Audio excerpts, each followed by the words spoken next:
అట్లనే భక్తి తర్వాత మనం ఏం చేస్తాం, జపం చేస్తుంటాం, తర్వాత హోమం చేస్తుంటాం, కొంతమంది మెడిటేషన్ చేస్తూ ఉంటారు. ఈ స్టెప్ బై స్టెప్ కింద ఉంటాయా? ఈ దేని కాదు సపరేట్? అసలు మెడిటేషన్ దీనికి సంబంధం లేదు.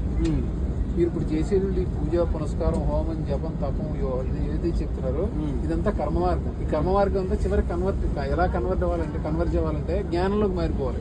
అంటే ఇవన్నీ చేస్తూ చేస్తూ చేస్తూ చేయకుండా ఉండే స్థితికి వెళ్ళిపోవాలి. అంటే ఇదంతా ఒకటే అనే జ్ఞానం మనం పెంపొందించుకోవాలి.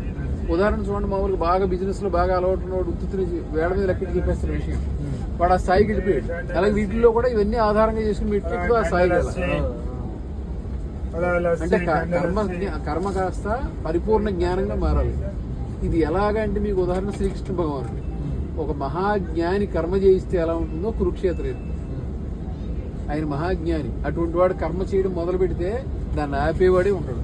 దానికి నిరూపణే కురుక్షేత్ర సంగ్రామం.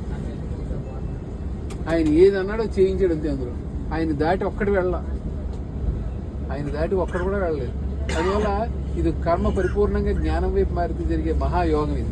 ఇది ఎవరికైనా అవుతుంది, ఎవరైనా సాధన చేయొచ్చు. అసలు ఇంకో క్వశ్చన్